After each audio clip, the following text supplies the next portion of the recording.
This is Calculus AB 2018 FRQ number 6. So we have a differential equation given, that's right here.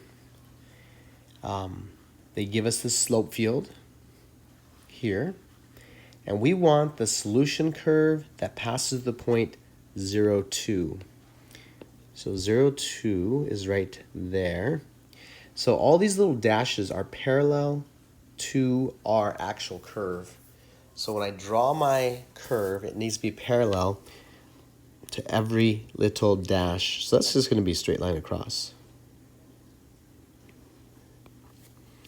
There is my slope field for that part. Then the point that goes through 0, 1, it's this point. So if you, 0, 1, 0, sorry, I cannot read. 1, 0.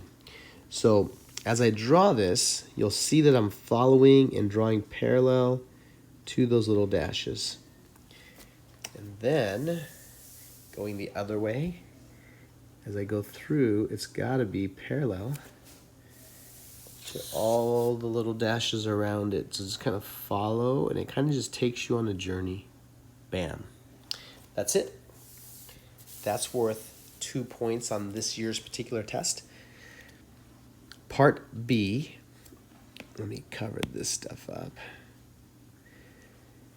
So y equals f of x is the particular solution. So that's just the value of y, if you were to plug it in here and here, would make that statement true. You're told that that goes through 1, 0. It's actually that point right there. So write an equation for the line tangent at that point and use your equation to approximate. All right, we can do this. Check this out. Equation of a tangent line. Equation of a line, immediately you should run to point slope form. Whoopsie daisies. X1 and Y1, they tell you it's 1, 0. They tell you tangent at 1, but when x is 1, y is 0. So they give you that. So then you need the slope. What tells you the slope? You all should know the slope is the derivative at that point, and that point is going to be 1, 0. That's the point of tangency. It's actually, I will color it in, that dot right there. It's at that point. So to find the slope, I have to plug in 1, 0 into my derivative equation. It's 1/3 x, y minus 2 squared. So it's 1/3 x, y minus 2 squared. So that's going to be 4/3. So that's my slope. So I have my tangent line equation here. Pretty straightforward. So y equals 4/3 x minus 1. So what is that? You shouldn't be drawing this on your actual test, but I want to show you what that represents. That is the line tangent to your solution curve. So I'll do it in red. And it's probably that line. So that red line is represented by this equation. Whoa, didn't mean to do that. That red line is represented by this equation. So why did we do that? Well, they want to approximate f of 0.7. So when x is 0.7, wow, it's going to be crazy. You're not going to be able to see it because my lines are so close together. So here's what's going on. There is a value at 0.7 on the blue line. I'll do it as a blue dot. Now the problem is it looks exactly the same as the point on the line, but they're probably not. But since I don't know the actual equation of the blue line, I can't find the y value on the blue line at that point when I plug in 0.7. But what I can do, at that point right there, I can find the y value of the red line, and it's pretty darn close to the y value of the blue line. So I am going to, in my equation of this red line, I'm going to plug in 0.7. And that's going to approximate the value of that function. So f at 0.7 is approximately equal to y at 0.7, which is 4/3. 0.7 minus 1. You don't have to simplify it. That's it. We are done. Finito. For you foolish people that simplify, you would get that. All right, off to part C. Now we want to find the particular solution. We want to find out what y actually equals, because we are only given the derivative of y. And so let's talk about that. I am going to erase all this again because I need the room. And it's probably going to be messy, just like last time, with all kinds of dots left over. Unless I do a good job here. Oh, only one. All right, so I have the differential equation dy dx equals 1/3 x y minus 2 squared. So normally when you have a derivative, to find the original function, you would just integrate both sides. But here's the problem. I could try to integrate both sides. And here's your problem. You have to realize that x is your variable, and fine, that's your variable.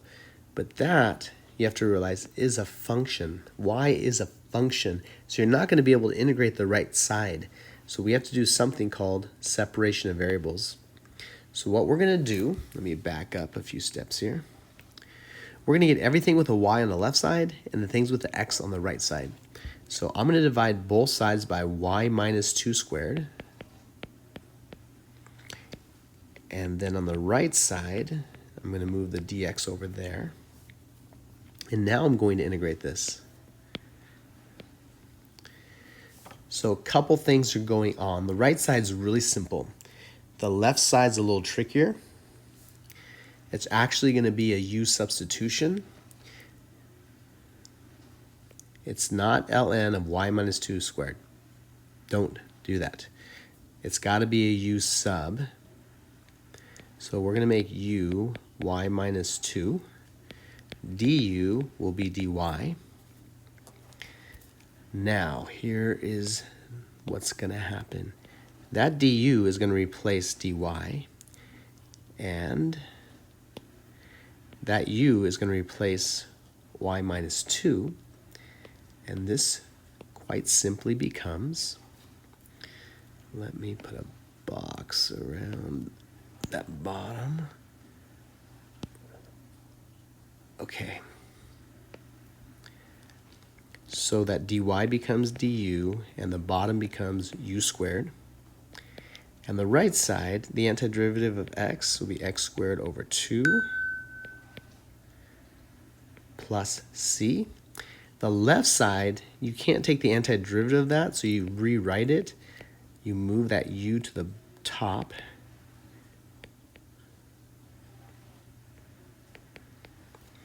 And you add 1 to the exponent, so the negative 2 becomes negative 1, and you divide by that. And we have x squared over 6 plus c. So now, this becomes negative 1 over u equals x squared over 6 plus c. But u is y minus 2. So we're going to solve for c. So we need to know what c is in order to solve for y. And then after that, we have to isolate y.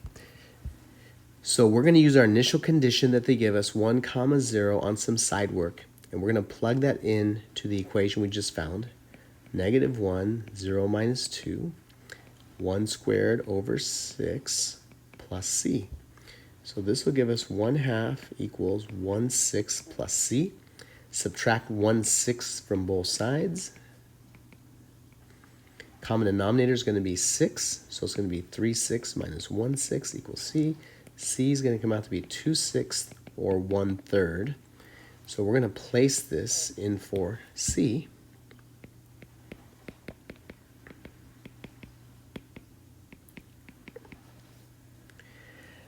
Now, there's a couple ways to do this. Technically, okay, I'm going to do it the ugly way. I'm going to take the reciprocal of both sides.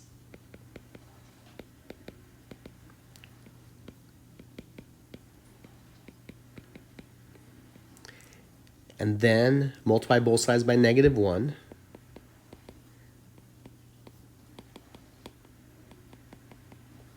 And then add 2 to both sides. And I get this ugly answer. And I guess technically it is correct. And I'm assuming you would get full credit on the AP test. It's just not pretty. But let me make it pretty for you a different way. So taking the reciprocal to the right side, it's ugly to put all this over 1. But if we were to write this as one single fraction, that would be much, much better. Common denominator, this becomes 2/6. So now, watch how beautiful this is. We get this, x squared plus 2 over 6. Now when we flip both sides, it is much prettier. Now we multiply both sides by -1, that becomes negative. And add 2 to both sides, we get 2 minus 6 over x squared plus 2.